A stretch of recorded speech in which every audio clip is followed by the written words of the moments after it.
the first thing that we're going to talk about is how to compare two images. And to do it, all you have to do is this. Go ahead and click the first image that you want to look at, and you can either go down to Slideshow, the Slideshow button right here, and click that. Or a different way that you can do it is to go up to View, the View on the menu bar, and click View Full Screen. And you see that there's a shortcut here. It's F11. So if you just want to hit your F11 key, you can also do that to bring up your full screen window. All you have to do is change your view by going down to this view option and deciding whether you want to have your two images side by side or one on top of the other. So now you see that we have two images that are kind of similar but have some differences, and they're side by side, and by having them side by side we can compare them. Now you're going to notice this blue box, and the blue box is going to tell you that number 1 is selected. If you want to go down here to the full screen and make any changes, like using fix and deciding to maybe do a smart fix on it, well, it's going to affect the one with the blue box around it. Now when you look at these two photos, once again you'll see the blue box, but you also notice that there's a number up here in the corner. What the number tells you is just whether the photo is the first photo or it's the second in the sequence, and that's just a convenient thing to know, so keep that in mind. Go ahead and exit out of full screen mode. Here we are in the media browser again, and sometimes you might find that you have a need to rename an image. Now, if you're shooting a lot on a digital camera, you know that when you import things from a digital camera, a lot of the times they give you names like PS119605 or something like that. Just really technical names that the camera understands but mean absolutely nothing to you. So you might have a reason to go in and change the name. Now, if you want to do that, it's really pretty simple. Just go down and click the image you want, and once again, you'll see that blue bar. My panel bin's closed, so I'm going to go ahead and hit Tags and Info. And under Information, if you're seeing that, then your tags is selected, so go ahead and click the information tag. You'll see the name right here. It's the second one down. All you have to do to change that is just go in and select with your mouse the entire name, hit the delete button on your keyboard, and then just type in a new name. I'm going to go with driving. And then once you're done, just click out of the box and it should save it. Now something else you may want to do is you may want to rate your images. You go ahead and you click on your image, and then you come down here once again into the information tag in the panel bin, and then you're going to go down to the ratings. You see this ratings with the 5 stars there, and they're currently grayed out, and they're grayed out because you haven't assigned a rating to the photo. All you have to do is decide that that's like a 2 or a 5. Let's go ahead and make that a 4, and then click out, click back on it, and you'll see that you now have a rating applied. So that was pretty simple, so let's go ahead and try it again. I'm going to go ahead and select this photo, and let's give that a rating of, say, 3 stars. And then, although you see it in your panel bin, let's go ahead and go up to View on the menu bar, click that, and come down to Details. Or if you want a shortcut, you can do Control D. Click that, and you'll see all of the details of the photos underneath the photos. And as you can see, you have your star rating right under the photo. And what's cool about this is you can actually go up to a different photo and you can apply a star rating directly in the media browser just by clicking. And click on there and then go to that photo, and you'll see in the panel bin you've given it a 4-star rating. Click off of that, go to Ratings, and select 3 or better. And as you see, everything that you've given a rating is now showing up when you sort things by ratings. So one way that you can organize photos instead of using a rating system is actually by creating tags. Now, tags are just personal keywords that you attach to either your photos or your videos, and you can use them to search and find photos. And to do this, go back into the media browser, and then you go into the panel bin again, and instead of going to Information, you're going to click on Tags. And in tags you have 4 choices. You have keywords, people tags, places tags, or event tags. And right now we're going to go ahead and we're going to do a keyword tag. So go ahead and open that up. So you could tag your photos with one of the subcategories that they have down here under keywords, or you could create your own. And for this exercise, we're going to go ahead and create our own. To do that, you just simply go over to the green arrow, and you're going to just click on that, and it says new keyword tag, new subcategory, or new category. And go ahead and hit category. And here you get to create a new category where you get to choose the color of your tag, what kind of icon it has, and just put in its name. So let's go ahead and choose a color and hit OK. Now we're going to call this category samples. And then we're going to go and pick a category icon. So let's have this icon look like that. And then once you're happy with how your tag's going to look, go ahead and hit OK. And now you see under your keywords, you now have samples. And all you have to do is go and start dragging some photos over to that keyword tag. And now you've created a new keyword category tag. And now that you have this new category samples, you may be wondering, how do you add a subcategory to it? You're just going to go up to your plus sign here, and you want to click the downward arrow, and here you have choices to create a new keyword tag, the new subcategory, or a new category. So let's go ahead and go with subcategory and give the subcategory a name like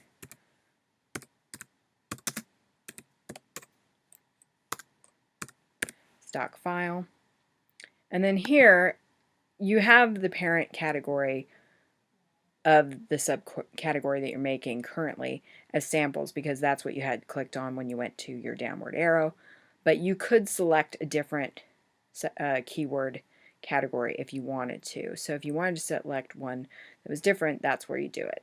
But that looks fine, so let's go ahead and hit OK. And now you see you have a new subcategory called stock file.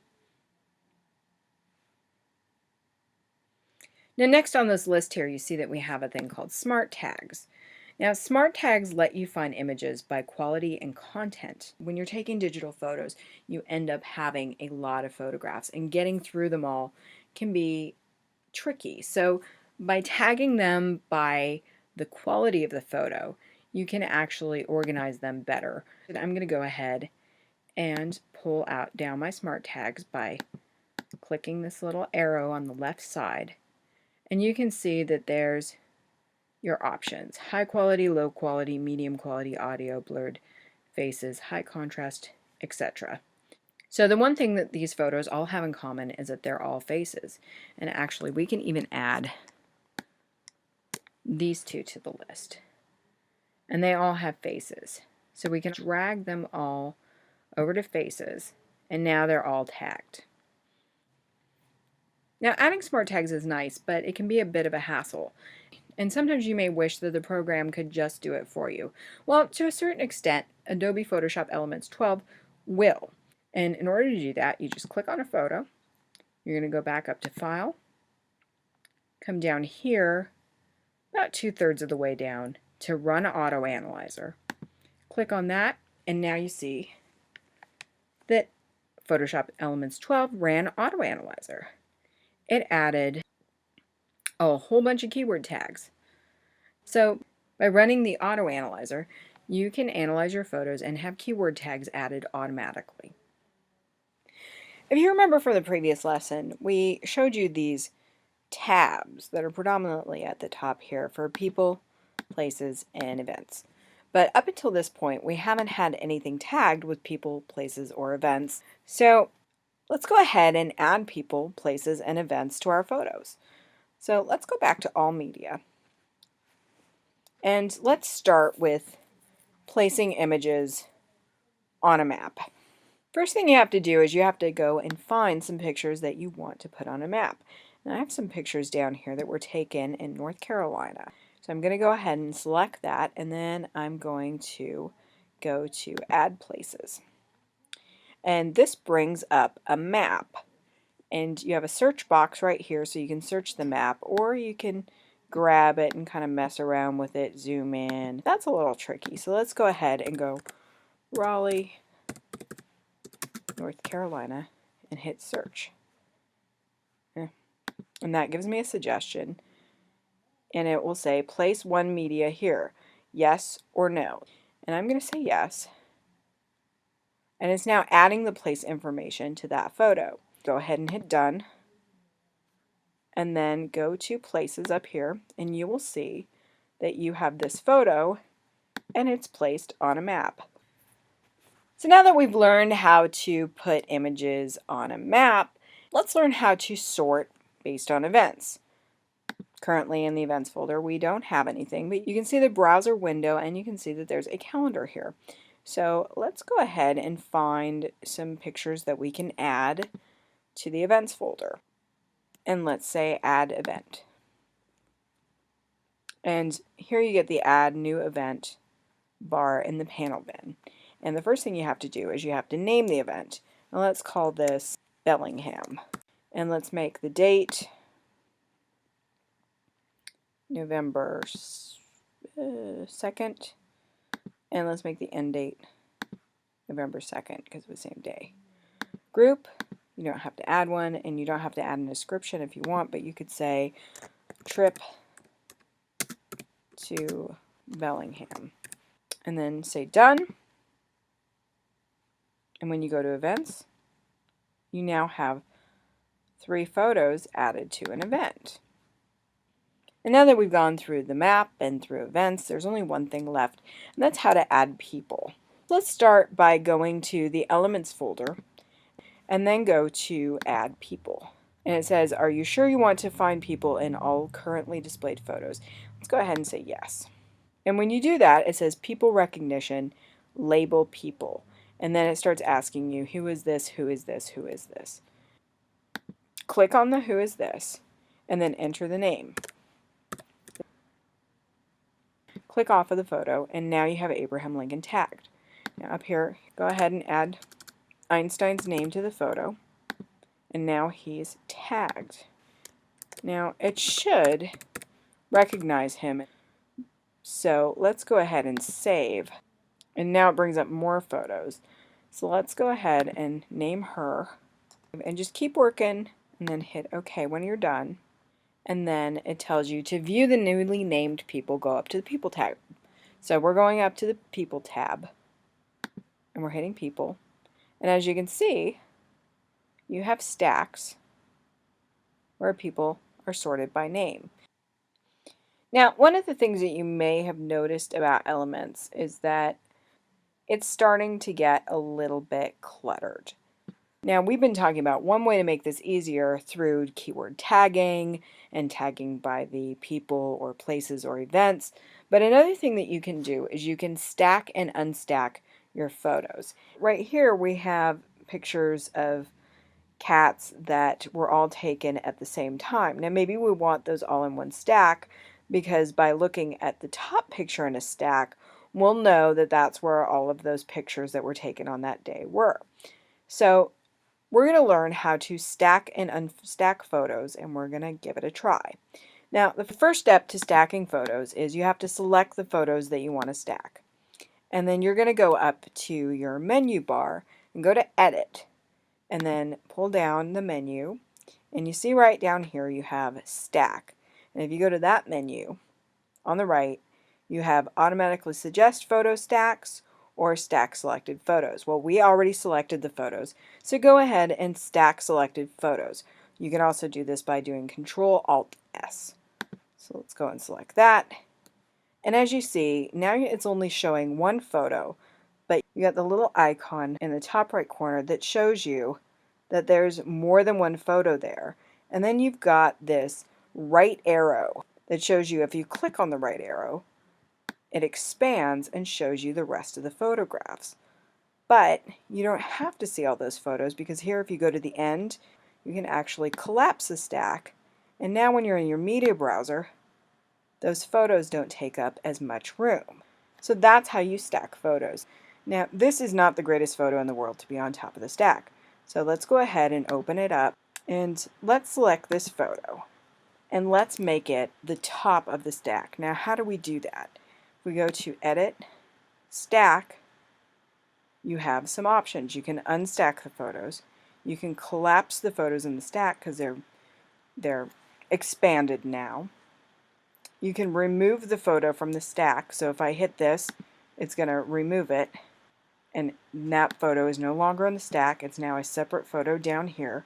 Let's go ahead and undo that. Undo remove photo from stack. So let's select it again, and let's go back up here. Let's go to stack, and here you go, set as top photo. And now he's got the little icon that shows you the stack, and if you collapse it, you'll see that he's now the top photo of the stack.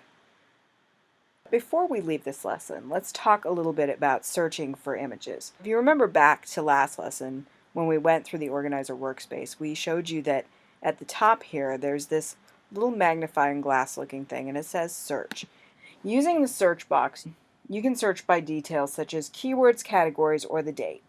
You can also go to Find on the menu bar and search by history, the media type, or the file. So Find and the search box, just two ways that you can easily find your images in Elements 12.